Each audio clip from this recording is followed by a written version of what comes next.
Wealth Without Wall Street Tribe. So glad to have our friend back. Liam Leonard is in the house. Liam, thanks for being here. Happy to be here, guys. Excited to have a conversation today and hopefully share some nuggets of wisdom for folks. Yeah. Well, Tribe, if you didn't get to hear Liam the first time, it was back in February of 2023. Go back and check out episode 389, the pros and cons of private lending as a passive income stream. You can hear his background, his journey from trying to pursue being an international CEO to pursuing being a better husband and a father and to doing life a little bit differently than what corporate America had in store for him. But today, Liam, we're going to pull back the kimono, if you will, and talk a little bit about when investing doesn't go perfect. Because I think sometimes we can give this false illusion to people who listen to podcasts that all investments are amazing. All investments always work out perfectly, just the way you dialed them up. And when we were having a conversation a couple of months back, you were just telling me of some of the lessons that even as a professional investor, you're continuing to learn and having to hone in on this thing called an investor buy box in the areas that you have to be a little more dialed in. Are you okay if we kind of maybe bring up some of the bad memories for the last couple of years? Let's go. Right. Bad memories just create more opportunity and help hone skills. So happy to share and recount some of those. Yeah. Well, just for Joey, he didn't get actually a chance for you when we were catching up back in August. Tell a little bit about some of the deals that you've been doing, how you got there, and then how you started to see the warts on them as things started to come unglued. Yeah.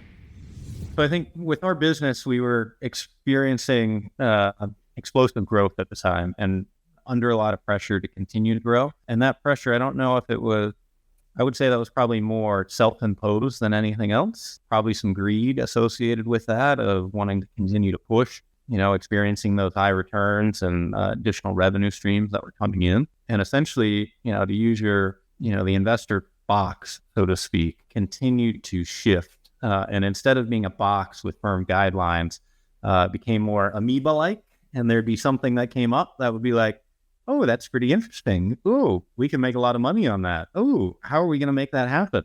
And so instead of looking at deals and trying to find ways to say no, we started looking at deals and tried to find ways to say yes to things. And that really stretched us beyond where we initially wanted to be and took us from a regional, local type of lender to a national lender, took us from direct relationships to more broker relationships, took us to relying on a lot of third-party information because we are investing in places like rural Georgia and outside of Chicago and in Dallas and in Brooklyn and places where we didn't have a lot of knowledge. And so needed to rely on third parties. And, one of the learnings that we found was when you're relying on third parties and third parties are incentivized to get a deal done because that's when they get paid, you don't always get great information. And so learned as we kind of went through there. If you've listened to our show for any length of time, you've heard us talk about infinite banking and how we were able to use that concept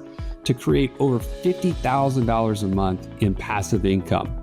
But it's just not that easy to figure out how does this all connect into my own personal system. Stallion, that's why we created the passive income operating system, bro. It shows you how to turn active income into passive income. It makes all the steps come together. If you would like to get access to it as a podcast listener, we've never given this away in public before. Go to what'swhatwallstreet.com/PIOS. Take me through an example of that. I think, as we're all listening to try to hone our skill to become a better investor, right? Because no matter what our job is, it's our job as the family CEO to do an amazing job stewarding the money that God has provided us to provide the best opportunity for our family to have success. And if we're not becoming a better investor, we're going to always depend on others and not understand how to inspect what we expect. So you said you were depending on some third-party people to give you trusted information. Would you maybe share an example of how that information was not as accurate as you had hoped it would be? Sure.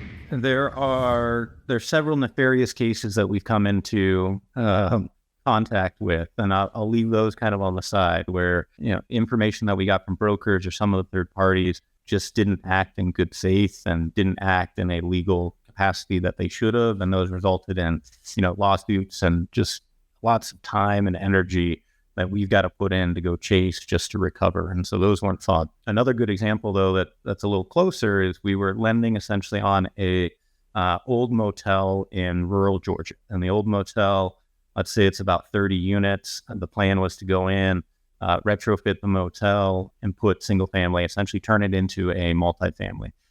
Each room would essentially become its own house. Because it was rural Georgia, you got a lower median income. And so, smaller houses or, apartments make sense. There's an affordability gap, and in that lower income made sense. And so we set up, we get an appraisal, we have everything, all our third-party reports that come in. Well, the appraiser was hired by the broker. And so the appraisal that we got back was very rosy. Let's call it over $2 million for, 30 doors in rural Georgia. And you can see the eyebrows start to go up, right? In terms of like, okay, what's that cost per? But from our perspective, we weren't too worried because we were only in, call it about $600K. And so $600K, and we're using what we had known in Seattle and LA as kind of a baseline, which was just wrong, right? And so if you're in Seattle and LA and you're calculating, a $50K cost per door, well, it's wonderful. Like, how could it go wrong? You put a discount factor on that for rural Georgia and it still looks okay. The appraisal, the piece that we looked at the most was essentially the income approach. And so when you're looking at the income that's being generated, based on those expenses, you get a pretty nice number. Then you apply a cap rate, and the cap rate was too aggressive. And so it spits out a really high number. And so one of the things that we didn't validate well was what the cost comparables would be. If we had to take this over and we actually had to sell it, and it isn't fully income producing, or even if it was, right? Like, what are these things trading at? Not cap rate, not income based, but pure sales based. And if we had looked at that, we would have found that there aren't any comparables in, a 20, 25 mile radius. And, what we had invested in and led on was a little bit of a unicorn with someone, out-of-state investor who was working with a broker locally to try to make the numbers work, and things look good on paper, but in reality didn't show up that way. So what was the outcome of this? Because, as you're explaining it sounds like there's a lot of potential ways that this could have gone sideways, just based on, like what you said, looking at the cost, or the income approach versus the kind of comparables in the area. What was the outcome of it? Yeah. So anything you think could go wrong really did go wrong on this deal.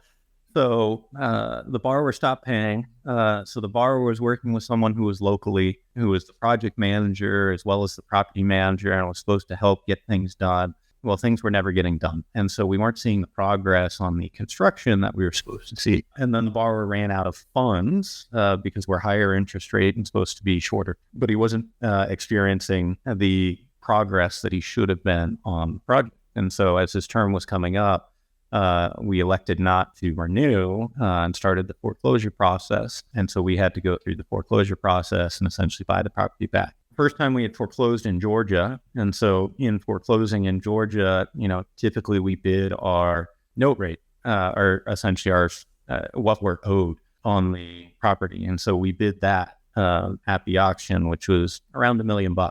And no one spends more than $1 million at the auction. And so the property reverts back to us. We have the personal guarantee, and we go to enforce the personal guarantee. And we realize that in Georgia, if you have bid your total amount, your debt is effectively extinguished, and there is no personal guarantee to go after. And so by going to the auction and bidding the $1 million that you were owed, you nullified the personal guarantee that the guy who had originally lent the money from you was on the hook for? So effectively what that means is if we were owed $1 million and we went to the auction and we bid $1 million, we were telling the market that we think the property is worth $1 million. And so the legal system would say, nope, you think it's worth $1 million. He owed you $1 million. You got the property. You're good. When in reality, what we should have done is gone to auction and say $200,000.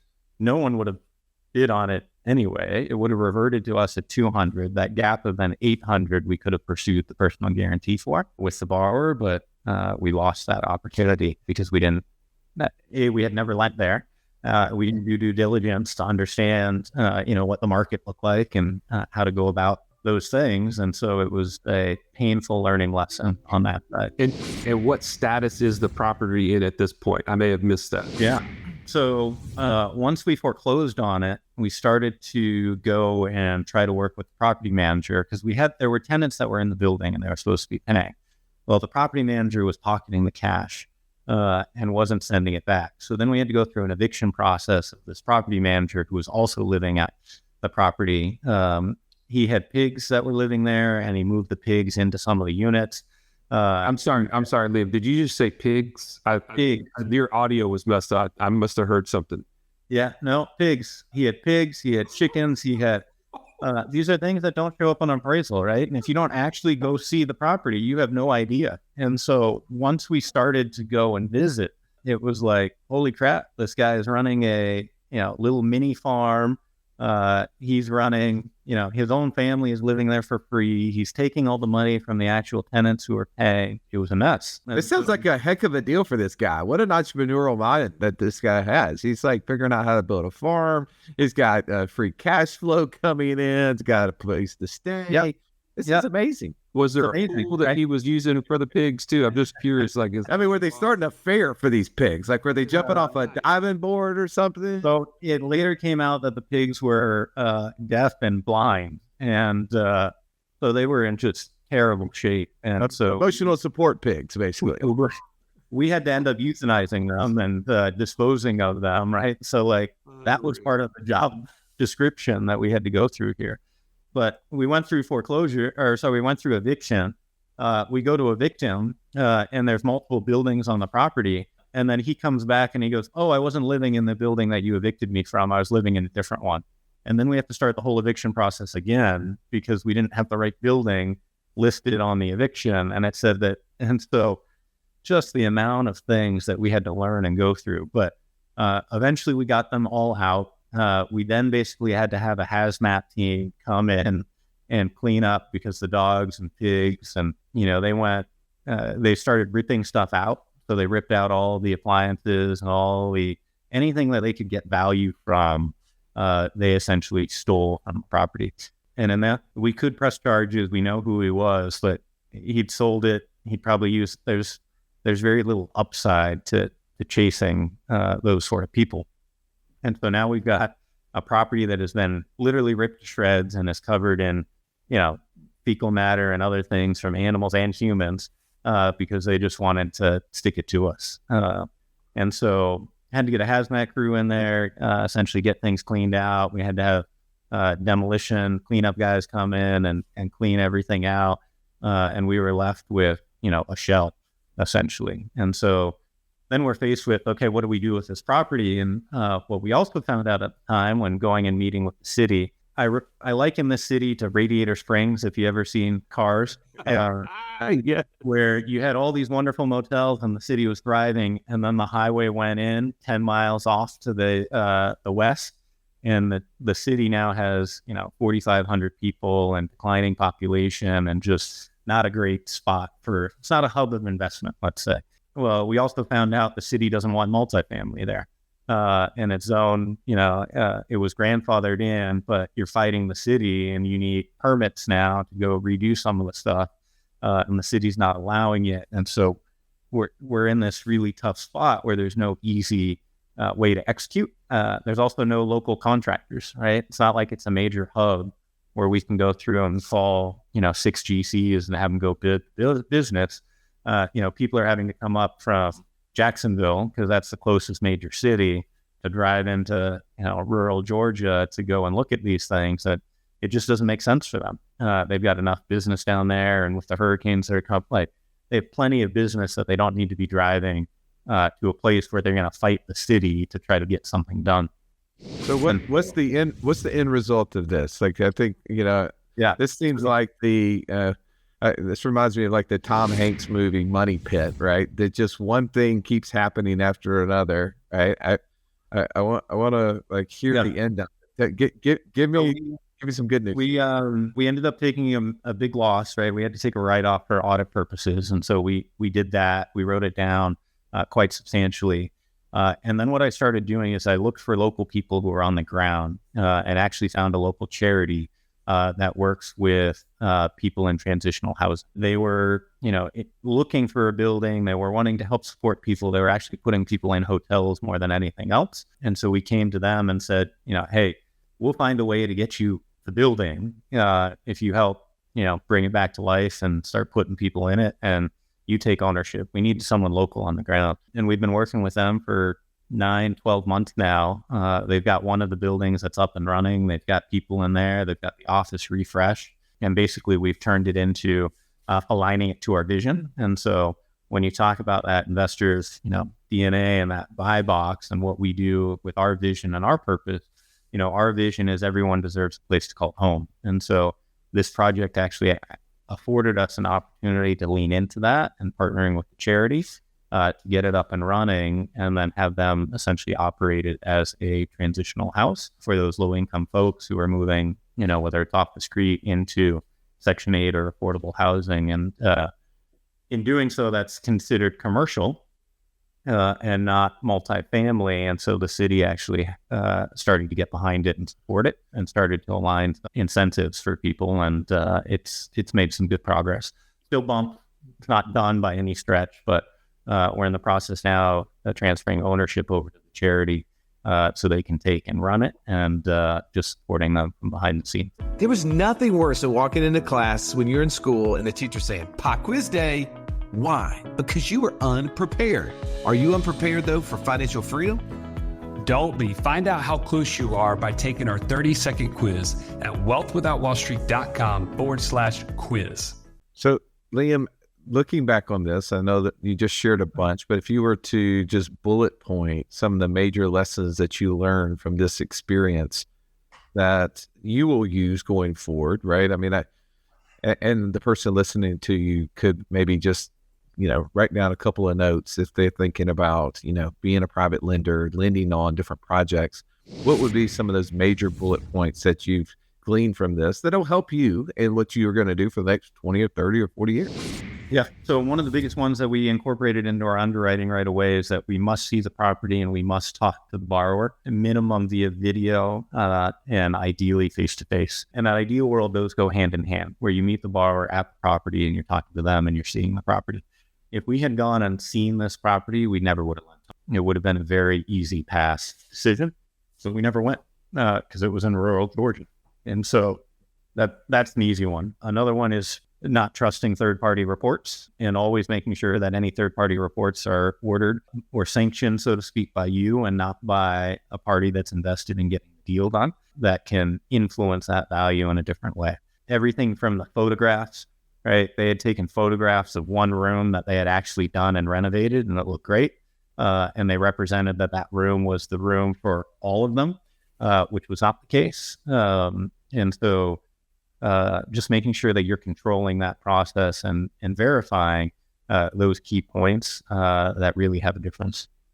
Along those lines, anytime we're looking at this for us, you either need to be comfortable owning the asset and operating it and know what you're getting into and what that business model looks like, or you got to be really confident in what you can sell the property for at a discount, fire sale, open market. And we didn't do either of those in this case. And so flushing those things out would have disqualified this property as well. And then generally speaking, when working with brokers, validate and verify. Make sure you know what's coming across, because their incentives are not aligned with your incentives most of the time. And there are great brokers out there, so I don't want to diminish that fact, but you need to validate that information that's coming up. And Liam, thank you. First of all, thank you for sharing all of those different things, because I think it's applicable no matter what. If you're thinking about lending, you know that all the things Liam just said are applicable in some way, shape, or form. Can you think back to what was the motivation that made you say, this is worth doing? And you already kind of alluded to, there may have been some greed there. Was this just like massive return that you expected? Was it like, hey, we like the idea of it's gonna be a transition to a much better asset than what it is? Like, was it the operator? Was there something that you remember thinking, this makes this, a win for us? None of the answers would have been good answers as I look back in retrospect. If we're truly being honest, it would boil down to greed, right? Greed on the loan officer side and wanting to do more deals and push that. We were earning a higher, the return on this was higher for sure, because it was rural Georgia. Other people weren't doing it. Higher points, higher interest, which all sound great on the front end. But if you can't collect them, it doesn't matter, right? If you can't collect it, it doesn't matter, right? And that's the other challenge when you're the owner. The loan officer is also incentivized to get the deal done. And so, because they generally speaking get paid at close, right? And so that's pretty common for the industry. Now you can revamp that comp plan or have clawbacks or things like that. But, when you're building in an interest reserve for 12 months, it's unlikely you have a clawback for longer than 12 months with your loan officer either, right? And so you've now got a loan officer who wants the deal because they're earning a disproportionate amount, right? They're working with a broker who sent them a lot of other business. On paper, the deal looks good. And at the time we were saying we'd lend anywhere on anything as long as it penciled well. It's very easy to make things look like they pencil. And then you've got higher return and you've got, a big chunk of money coming in from origination. Which is really, it was us fooling ourselves because that money was coming out of our own funds that we were lending to him. It's a balance sheet exercise that resulted in cash flow that didn't pan out for sure. I would love to hear maybe just one more story out of this, like since you're in a giving mood right now, it's a good opportunity for us to keep learning. So there's one story. Maybe we have time for one more. Going back into the black box, what other story do you think would be good for the person listening that they could glean from? I've got a couple different ones, obviously, that I could share and trying to find the ones that give a little different perspective. Ironically, a lot of the lessons that I just talked about with this one apply to several others that we got into at the same time. And so that, hurts. Another one that we got into was a triplex in Brooklyn. And so brownstone in Brooklyn, a little easier to understand. It fits in our residential buy box, so that part makes sense. We ended up doing the deal. The borrower didn't really have any money, no liquidity, but had the asset and the asset penciled. And so as we looked at the appraisal came in, over $2 million. Our loan was, $1.4 million. We had a good cushion there that, if the borrower didn't pay, we'd be able to step through and reclaim the asset. Well, this was the first loan that we had done in New York. And so not surprisingly, the borrower didn't pay. One of the red flags would have been that the borrower was renting their primary residence and had this investment asset over here. We had leases and everything that made it look like an investment asset, but someone who's renting with no liquidity and then has this investment asset that they're trying to make nice, we didn't step through to actually look at how is he going to pay us off. In our mindset, great, we'd force him to sell, and in selling, he'd be able to pay us off, which would be good. But we didn't understand the local market. And so when the borrower stopped paying, we started the foreclosure process. We started that foreclosure process more than 2 years ago. What we didn't understand is, judicial foreclosure in New York and how long that takes and being tied up with the court system. We also didn't have legal partners that we knew well and can trust over there. And so we found someone that we can use, but now we're not a priority because we're a one-off for them. We have no relationships, right? And one of our values is being relationship driven, working deeply with those partners. And we didn't set ourselves up for success, having a bunch of one-off properties in a bunch of one-off states that now require one-off relationships. And we're not getting the best from them. And, we're not a big part of their business either.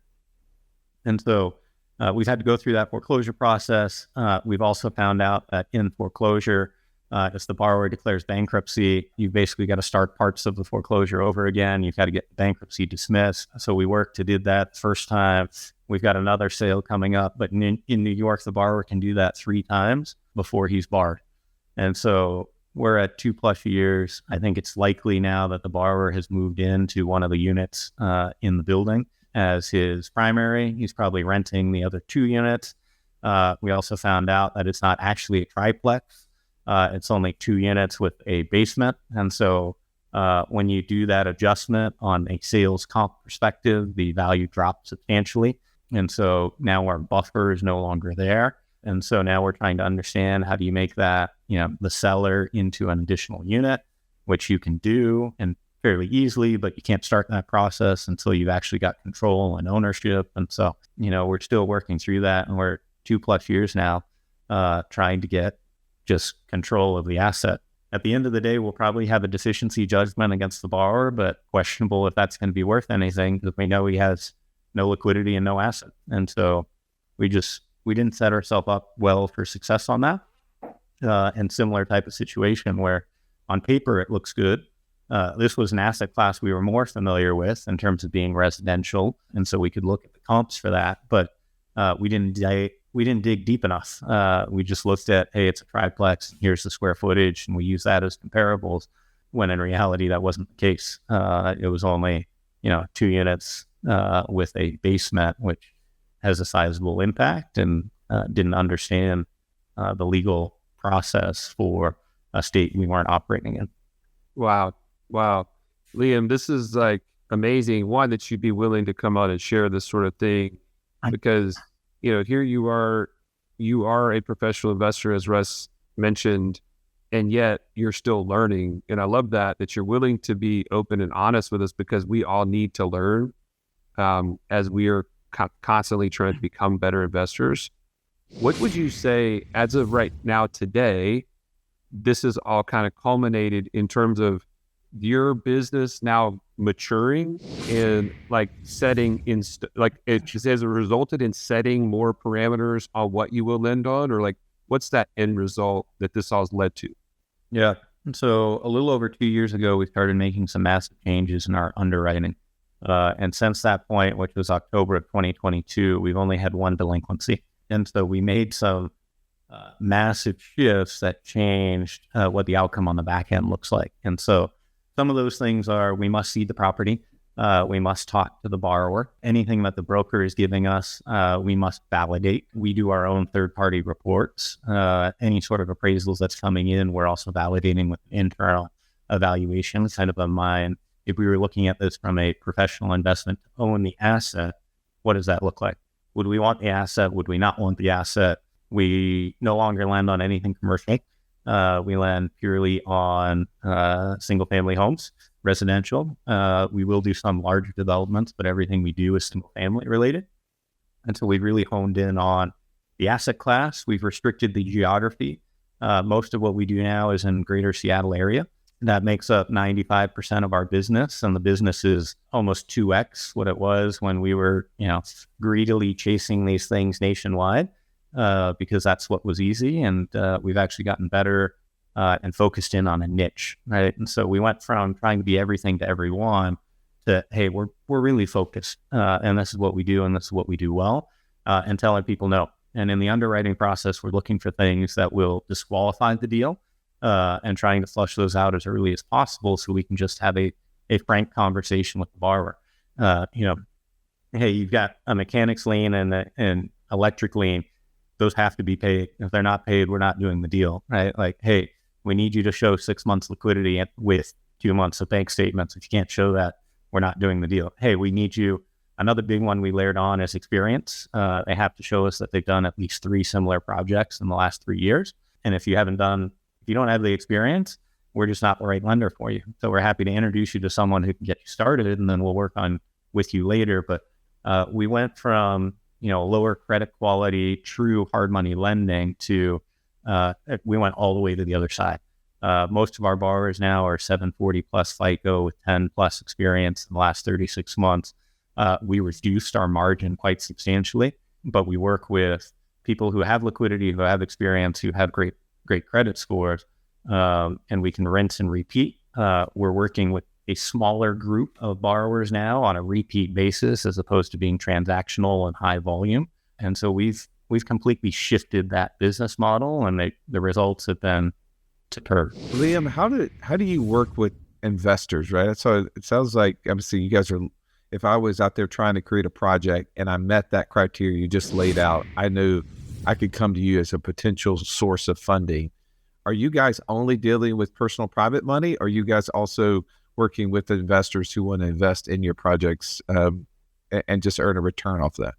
Yeah. So there are two parts of our business. We work with the builders and the developers on one side that we're lending the money to.